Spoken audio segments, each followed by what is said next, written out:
My name is Patrick McWhorter, and my speech is about domestic terrorism. Domestic terrorism groups are homegrown. They could be your next door neighbor.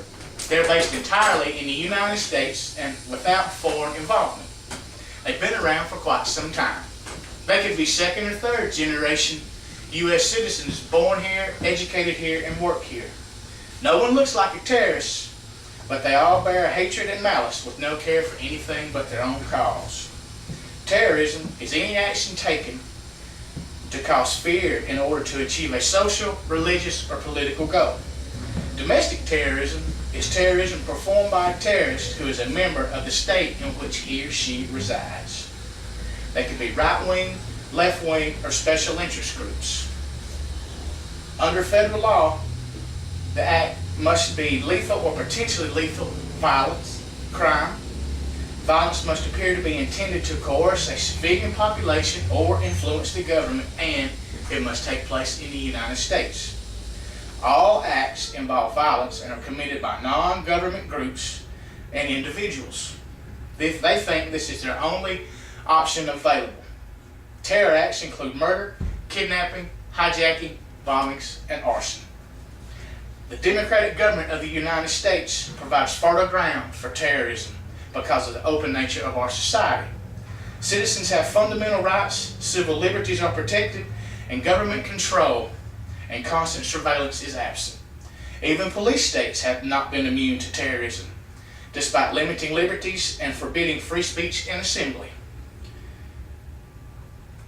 Some of the causes that have compelled groups to engage in domestic terrorism are political oppression, cultural domination, economic exploitation, ethnic discrimination, and religious persecution. Terrorists never commit actions randomly or senselessly. They want the attack to generate the maximum publicity because the media attention helps them achieve their intimidation for their success. Domestic terrorists operate underground, concealed from authorities and informants. Groups are organized into cells, with each cell separate from the main group, but fighting toward a common goal. The structure of the interconnected cells is preferred by the terrorists to deter the apprehension of the entire organization. The structure narrows toward the group's top, to whom very few have access. Domestic terrorism creates an atmosphere of fear, insecurity, and intimidation. Uncertainty about where and when the next attack will occur generates fear that experts call vicarious victimization. The Ku Klux Klan was formed in 1866 by ex-Confederate soldiers after the Civil War. It's an attempt to strike back at the federal government for its imposition of martial law and military occupation of the South. The KKK Act of 1871 outlawed the Klan, but in 1882 the U.S. Supreme Court declared the Klan Act unconstitutional. But by then the Klan had gone underground. In the 1950s and 60s, they attacked and murdered African Americans and civil rights workers, but splintered after the civil rights movement. The Army of God was first mentioned in 1982 after an abortion provider and his wife were kidnapped. In 1993, the Army of God generated a cookbook. It was a how-to manual for abortion clinic violence. The book not only contained anti-abortion language, but anti-gay and lesbian language. They are a highly militant movement that believe God has given them the ability to kill abortionists. The Animal Liberation Front conducts raids on research labs and facilities where they think animals are being used for experimentation or abused in other ways. Their goal is to halt medical experiments involving animals. The Earth Liberation Front is a group of radical environmentalists whose focus is the environment. They target the loggers and those involved in forestry industries.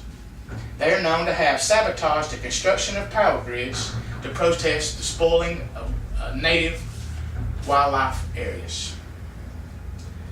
Bombs are a favorite device used by domestic terrorists. They range from military grade to homemade. They could be TNT, black powder, or plastic explosives.